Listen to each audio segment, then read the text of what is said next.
প্রমাণিত হলো যেহেতু আমরা মুশরিক নই, যেহেতু আমরা শিরক করি না, তাই শিরকের ফতোয়া তোমাদের উপর লেগেছে। আর তোমাদের উপর যখন লেগেছে, কোরআন বলছে তোমাদেরকে শিরককারীদেরকে বিবাহ করা যাবে না। এই জন্য সুন্নিরা বুক ফুলিয়ে বলে যারা শিরকের ফতোয়া সুন্নিদের উপর দিয়েছে, এইরকম কোন ওয়াহাবীর সঙ্গে সুন্নিদের বিবাহ চলবে না। কথাটা কি বুঝাতে পারলাম? এরপরে মানুষকে ধোঁকা দেওয়ার জন্য, বোকা বানার জন্য বলবে এই আমরা তো ভালো মানুষ, এই সুন্নিরা এসে ঝামেলা লাগায়। ও মানুষকে একটু চিমটি করে চুপচাপ বসে আছে। হ্যাঁ, আমাকে যখন দোয়া করছে তখন বলছে না খুব বদমাশ। ঠিক ঠিক তাকবীরাতুল ঈমান উঠান। জি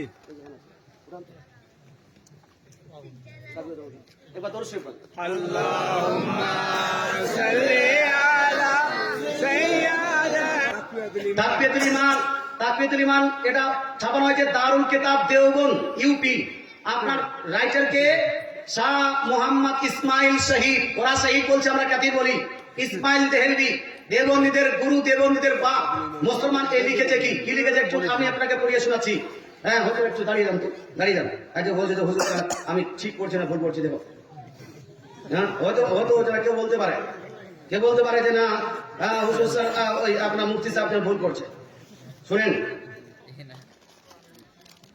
अच्छा ऊपर থেকে লিখছে যে अजीज और अकारीब के लिए ले जाना, उसके आस पास के जंगल का आदब व एहतराम करना, वहां शिकार ना करना, दरख्त ना काटना, घास ना उखाड़ना, जानवर न चढ़ाना, ये सब काम अल्लाह ने अपनी इबादत के मुसलमानों को बताए हैं। फिर अगर कोई शख्स नबी को या वली को या भूत को या प्रेत को या जिन व परी को या किसी सच्ची या झूठी कब्र को या किसी के थान वो चिल्ले को या किसी के मकान व निशान को या किसी के तबरुक व ताबूत को सजदा करे या रुकू करे या उसके लिए रोजा रखे या हाथ बांधकर खड़ा हो जाए या चढ़ावा चढ़ाए या उनके नाम की छड़ी खड़ी करे या जाते वक्त उल्टे पांव चले या कब्र को चूमे या कब्रों या खानों की जियारत के लिए दूर से सफर करके जाए या वहां चिराग जलाए और रोशनी का इंतजाम करे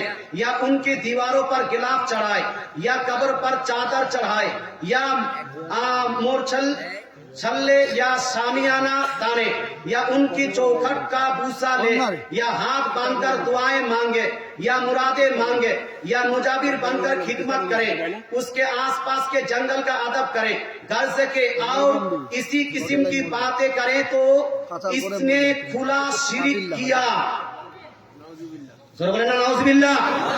কি করা বললো এখানে?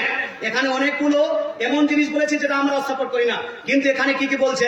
মাজারে জিয়ারত করা, মাজারে চাদর চাপানো, মাজারের পাশে আদবের সহিত দাঁড়ানো, মাজারকে আপনার চুম্বন করা, মাজারের পাশে মাজারে খেদমত করা, অথবা মাজার থেকে আসার সময় উল্টা পা আপনার আসা, আদবের সহিত আসা, এই সমস্ত কাজ এবং মাজারে সফর করে যাওয়া সমস্ত কাজ হলো শিরক।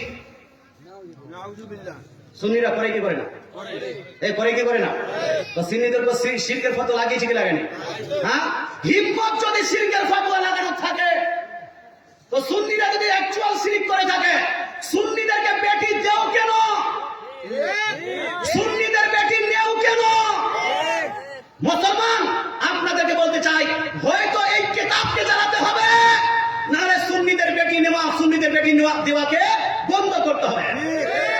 ধোঁকাবাজি চলবে না। মুসলমান আপনাকে বলতে চাই, এরকম এই কিতাবের মধ্যে আমার জানা মতে 100-এর অধিক সুন্নিদের উপর শিরকের ফতোয়া লাগিয়েছে।